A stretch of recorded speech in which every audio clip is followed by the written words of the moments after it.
বান্দা নবীজির সামনে হাজির গিয়া কয়, পয়গম্বর আমি বড় অন্যায় করে আসছি আপনার কাছে তওবার জন্য, তবে একটা অন্যায় করি না, অনেক অন্যায় করি।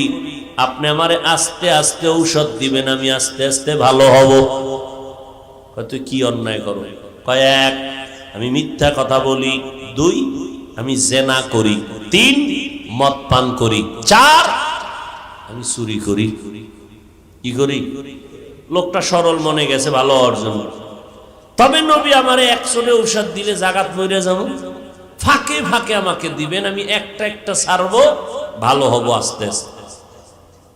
আজকে একটা দেন, এটার থেকে বাঁচার চেষ্টা করব। তো সূরায় মনে মনে করছে যে নবী বলবে চুরি করা বাদ দে। নবী কয়, না, মিথ্যা কথা বন্ধ করো। সূরায় কয়, চুরিটা বন্ধ করতে কইল না, তাহলে আজকে চুরি তো করা যাবে, যেহেতু আস্তে আস্তে মিথ্যা ছাড়ব।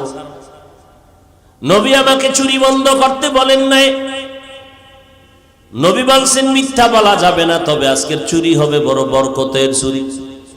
নবী জানছেন, অতএব আজকে দামি মানুষের বাড়ি যাব চুরি করার জন্য। রাতের অন্ধকার, চুরির নিয়তে ঘর থেকে রাতের আধারে বের হয়ে গেল, রাস্তার মাঝে গিয়া পেরেশান হয়ে গেল। নবী জানে আমি চোর, বাড়িওয়ালা এক যদি মাল না পাইয়া নবীর কাছে গিয়ে আমার মাল নাই, নবী জানে আমি চোর। নবী ডাকবে, কার মাল নিছো? ক।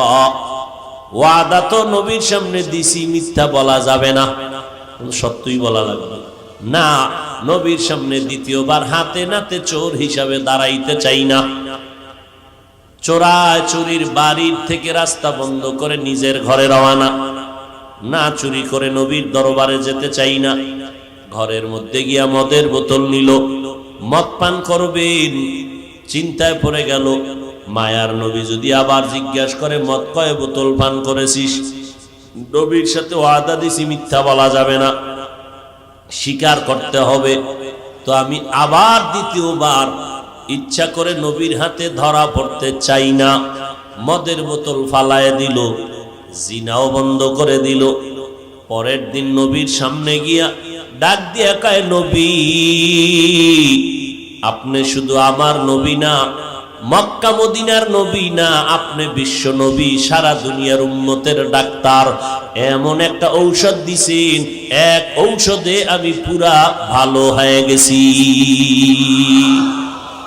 ইমামুল আউয়ালিন ওয়াল আখিরিন, বাহরে সাদকা রাহমাতাল লিল আলামিন, সাইয়্যিদুল কাউনাইন খাতমুল মুরসালিন, আখির আহমদ বুদে ফখরুল আউয়ালিন। জবানকে যদি বাঁচাইতে চাও, আল্লাহর ভয় অন্তরে ঢুকাও, আমার মাওলার কাছে দাঁড়াইয়া হিসাব দেওয়া লাগবে। যতই চালাকি করো না কেন বান্দা,